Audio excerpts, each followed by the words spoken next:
Dead Air is brought to you by Hobbs Grove.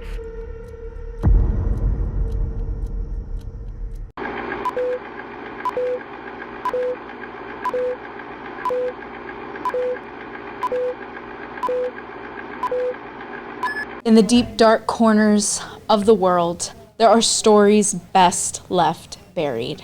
But every so often, someone digs them up.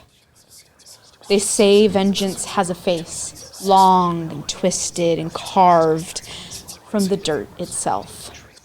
You might know him by many names, but around here, we call him Pumpkinhead. This is Dead Air, where we dig up monsters, myths, and the movies that haunt the edges of your nightmares. And tonight, we're summoning something wicked.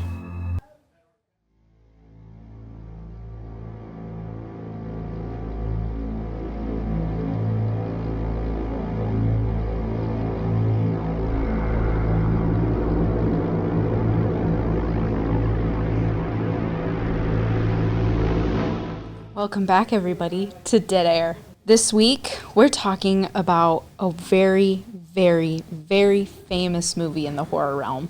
One that I felt like really took part in this craze of Halloween.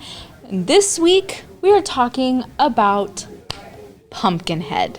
If you're new here, my name is Siena Anzaldua. I am your host, your horror expert, and I love talking about everything horror.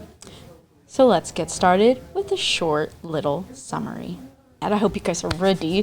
This is one of my favorite movies. I feel like it kind of goes under my radar a little bit. So let's get into what it's actually about. So Pumpkinhead was made in 1988, and we start deep in the rural backwoods where there's a legend and you don't want to test it. It's spooky. Right now. You shut up. So we are introduced to Ed Harley, a humble farmer and a single dad who lives peacefully with his young son, Billy.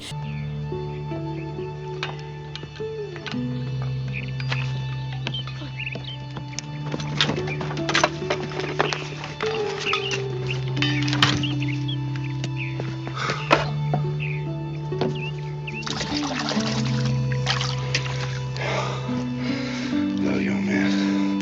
Come on, baby. Oh. Thank you. What have you been doing? Playing with Gypsy. That's good. I gotta say, this is like one of the cutest horror movie kids, except for the little kid from Chucky. He's pretty cute too, but Billy is also very cute. He's a cute little guy. So that peace is shattered when a group of city teens accidentally kills Billy in a dirt bike accident.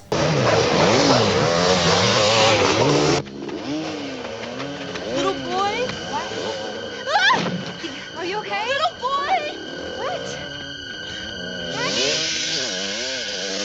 Gypsy!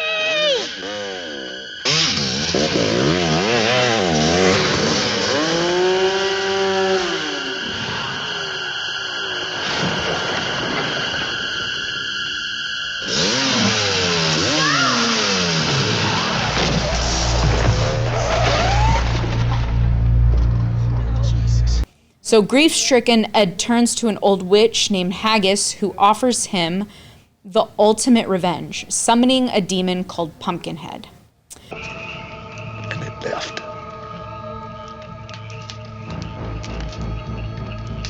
Ever hear a razorback holler? There's an old graveyard way back deep in them woods. Mountain folk used to bury kin in there.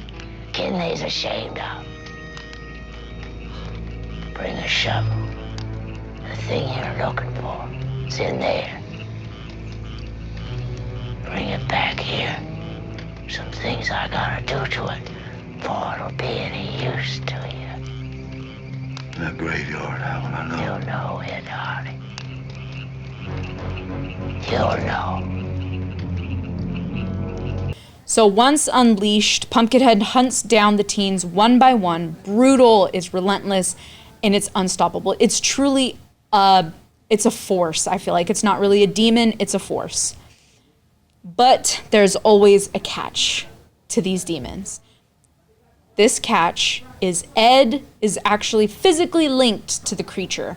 So he can feel every kill, every scream. He sees what it's doing, and he feels it. He can feel it.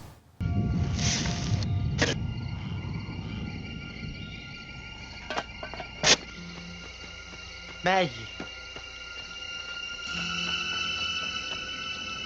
Here. Look. Look, Maggie, look at it. You always found your strength from this? We'll find it now and come back. I need you. Steve. Yeah.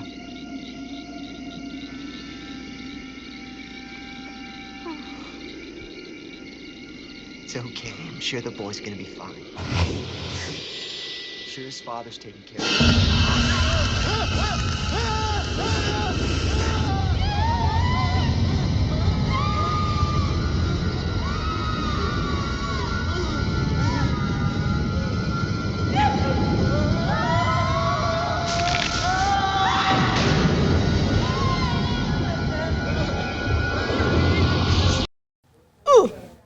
So then he starts to feel guilty. Ed realizes that revenge is actually more expensive than he ever imagined. In the end, he sacrifices himself to stop the monster, breaking the connection and ending the bloodshed.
For now.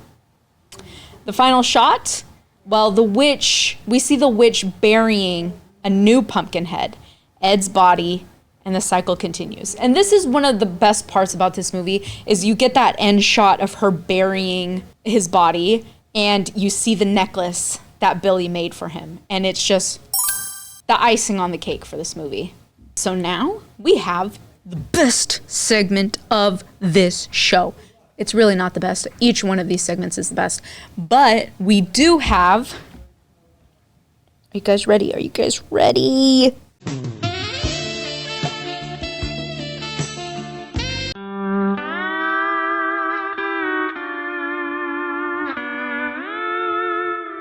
Siena's Fun Facts. They're fun and they're facts, and you learn a little something. Siena's Fun Facts. Yes, we have some fun facts about this movie. So, first fun fact is that this was Stan Winston's directorial debut, which is really cool. So, he was the legendary creature effects artist behind The Terminator and Aliens, and he actually made his directing debut in Pumpkinhead. Our next fun fact is that as Ed's connection to Pumpkinhead deepens, the creature's face subtly starts to resemble Ed's. And this is sort of, again, this was one of the things that makes this movie so great, is that it sort of mimics that guilt that Ed has throughout the movie. So I think that piece is also like really, really cool. And I love that. So then, of course, the cabin where the teens hide out is the same one that's used in Friday the 13th, the final chapter. And when I learn stuff like this, I think this is like so cool and so interesting, because it's just a little nugget where it's like, oh, I think I've seen that cabin before. I actually have seen that cabin before. Holy crap. So I think that's like the fact that things can be reused sometimes, or it's chosen to be reused. I think it's Firmly grasp it in your hand. I wanna be the very best. I think it's cool. And it's just another thing, another element of horror movies that I think is just, it's one of the reasons they make them so great, and it's the best genre in the world. And if you disagree, you're wrong. Too bad. So then we have a very famous co-star for Ed. Ed's loyal dog, Gypsy, is actually played by a dog named Mushroom. And this is the same dog who starred as Barney in Gremlins. Gremlins, people. Another great, I don't know if I would consider it a horror movie, but it's like an 80s, like, I guess it's kind of horror-ish. But yeah, that's the same dog. I love that. So then, for our final fun fact, the production company De Laurentiis Entertainment Group went bankrupt right before the film's US release, forcing a limited rollout that nearly buried the movie before it became a cult classic. Okay, so this actually, I learned this same thing, but having to do with Jeepers Creepers, where the production company did not think it would do well at all, and so they kind of just got rid of an opening, and they just kind of released it in very small locations and didn't even care to have like an actual premiere for it, which is hilarious because that's like a very famous horror movie in the genre, and so is Pumpkinhead. So really, come on, directors, get it together. Okay, so here is another wonderful segment of this show, and I know y'all love it or hate it. Siena's thoughts. We've got Siena's thoughts. You're gonna hear these thoughts because they're Siena's thoughts. Yes. So, okay, first of all, just some like real, like just off the top of the noggin type of thoughts before I go into my notes. Yeah, I took notes, guys. So, I love this movie specifically because I think it emphasizes something very important in horror movies. And it's that we don't, like, yeah, the actual monster is pretty horrifying, but it's what the monster represents in these horror movies that truly scares us. So I think, you know, having a revenge demon coming to hunt down the people who killed your son, is that scary? Yes. But I think the best part is actually where Ed is having to deal with the death of his last piece of family in this world. And ultimately, it comes down to the person that he loved so much in this movie is now gone. He's all alone. And I think that is a huge horror in itself. Not just seeing the death, not even seeing, just knowing that your last living relative is dead, but also knowing that you are completely alone in this world. You don't have a single friend. You don't have any family. It's just you. That is scary in of itself. And I think that's what makes this movie so important, and what I think makes a lot of horror movies so important is that, again, we're not looking face value at the monster. We're looking at what the monster represents. So I think that's just the biggest aspect of this movie is that, again, what as a society do we actually find horrifying, and how is that personified within these movies? And this is an exact representation of that. Is no, we're not actually scared of some demon taking revenge on teenagers. We're actually afraid of how are we going to go through this world being completely alone, knowing that your son, your child is dead and was killed because some teenagers were being stupid. So I think that's such a major point in this movie, and I think that's what makes it so good, is because, again, we're not just hitting on a monster, we're hitting on what as a society we deem as horrifying. Dead Air is brought to you by Hobbs Grove.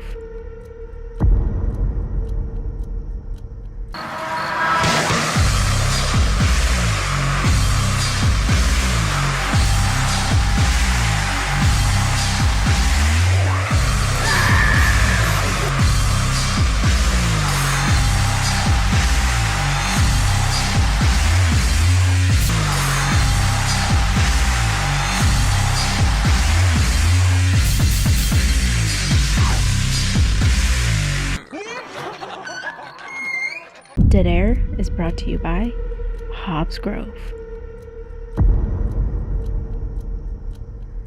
Okay, so to actually go into the different elements in this movie, I just want to say I am a personal fan of like the 90s and the 80s horror movies much more than common horror movies, in my opinion, okay?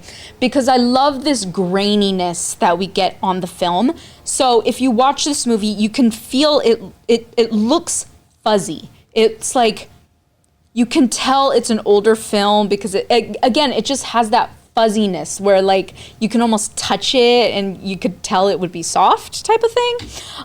I think that's one of my favorite aspects of these horror movies, these older horror movies, is the graininess on the film and just how that kind of lulls you into a sense of comfort. And exactly how this movie opens up with that sense of just comfort and just feeling like, oh, this is such a cute relationship that this father and this son have. And so, like, this is cool. And I think also the fact that we get this shot of Ed actually seeing, like, so the movie opens up with Ed seeing Pumpkinhead for the very first time when he's a little boy.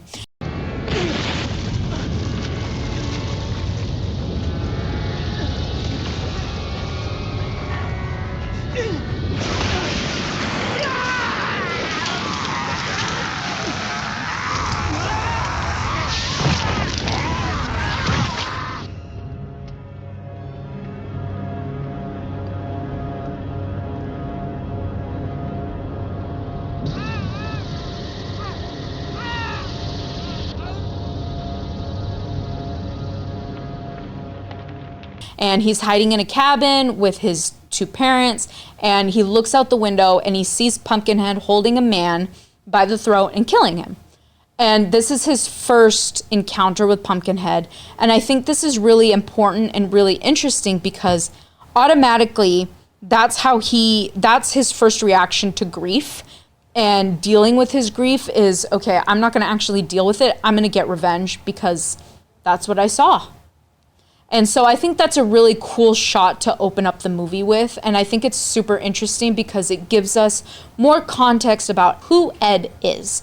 And I think that also just allows us to get a deeper look into our main character before actually realizing he's our main character. So then and I think this is one of the reasons that makes the movie so heartbreaking when Billy dies, is you see this relationship with Billy and Ed, and it's so cute. I mean, it opens with, he's washing Billy's hands, and he's like, my great grandma used to wash my hands, and her skin felt like so thin and papery, and it would feel so good on my hands. And he's just like, it's just so sweet. You know something? When I was your age, great-grandmama used to wash my hands. And she was so old that the skin on her hands was thin as tissue paper. It felt so good. Guess what? Last one in the house to get the privilege of washing the breakfast dishes. And me being a horror fan, I already knew something bad was going to happen because this is just too damn cute, okay? You can't have something this freaking cute in a horror movie and expect it to be okay. That's not how it works. So I think that's part of what really just makes this so sad. So then we get introduced to the teenagers who are driving up to his general store and with these dirt bikes. Like, okay. Kimbo. Yeah. Help me out. Last chance to shop, lady. Breathe, You guys are Made a friend there already, huh, Joel? Gypsy, no. Check out this kid's glasses. We're talking Coke bottles. Jesus. What? All I We said was... heard you, man. Dudes, you don't unlock dirt bikes in front of a general store. Let's get that straight. Second of all, you got your typical in here, okay? You got your typical lead of the pack, and you already hate him. And just throughout the movie, you continue to hate him. And yeah, that's Yeah. You know what's really smart about horror movies is drinking and then driving some dirt bikes where there's a dog and a little boy, and you know, there's nothing wrong's gonna happen there. Nothing bad. Wrong. Not at all. My next point just makes it so much more heartbreaking is that Ed carries him and takes him to their house, and the last words that Billy says is "Daddy," and then dies. There was this old man, and he had this very, very special son. Daddy. Yeah, baby.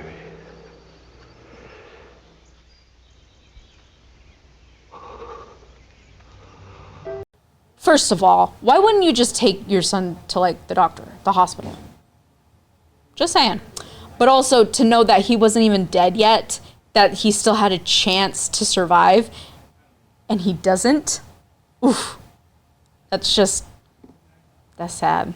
So I think like another just masterful, perfect, amazing piece of this movie is the fact that Ed and Pumpkinhead are connected.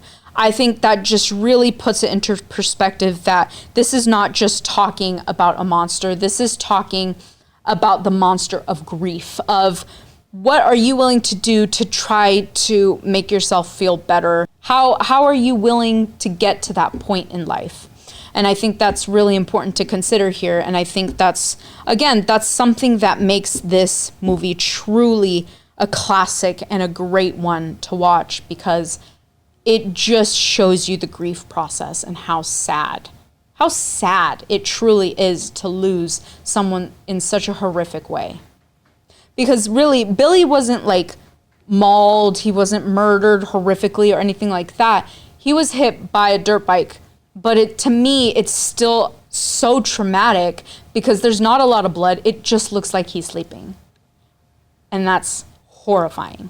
So I think one of the biggest parts, and that's because I'm an animal lover, is that Gypsy hides in Billy's toy box when Pumpkinhead comes through the cabin. It's so good. It's so good. It's just sad. But one of my favorite quotes from this movie, one of my favorite quotes from this movie is, "Can you stop this? Can't you call it off?" And Ed goes, "Nothing can stop it." Can't you stop this? Can't you call it off? Nothing can call it off. But I'm gonna send it back to whatever hell it come from. And those lines are delivered so perfectly from two different people. And I think you can just feel the hurt in both of them. And that's just part of what makes this movie amazing. It's truly an amazing movie. And of course, with any horror movie, the worst part about it is the ending. And this one is not, it's not innocent in that. It is not different in that. The ending to this movie is brutal because Ed has to kill himself. But he tries to do it once, and I guess he misses. So he has to do it again. He has to do it twice. He has to try to kill himself twice. And I think that is, the fact that he still did it and he still went through with it is crazy.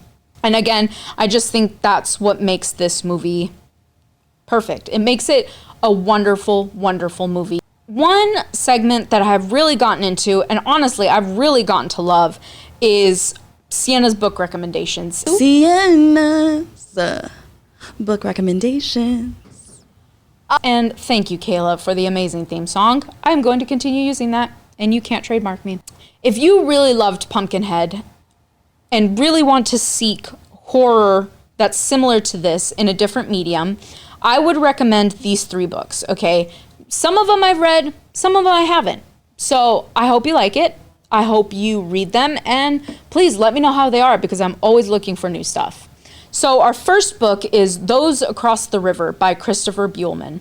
This is when a Depression-era professor moves to a small town with a dark past, and it involves, superstition, violence, and things that are walking in the woods. Ugh, no thank you. It's a slow burn, it's a Southern Gothic, and it's sort of soaked in that cursed folklore that is so prevalent within Pumpkinhead. Our next book recommendation is Harvest Home by Thomas Tryon. And this is when a couple leaves city life behind for an idyllic rural village that worships its crops and hides ancient bloody traditions beneath its festivals. And it gives that folky horror that meets the grief horror, and with that small town with secrets type of energy that, again, Pumpkinhead is so prevalent with. And our last book recommendation, this one is one of my favorite books I have ever read. So if you can stomach a little bit of brutality, please read it. Please, please, please, please, please, because it is so good. It's so good. This is called Off Season by Jack Ketchum. So this is when, we have a remote cabin, we have unsuspecting visitors, a brutal confrontation with something that's sort of primal and unrelenting, and then we get less of the supernatural than Pumpkinhead, but we still get that same gut punch of vengeance and the decay of morality within this book.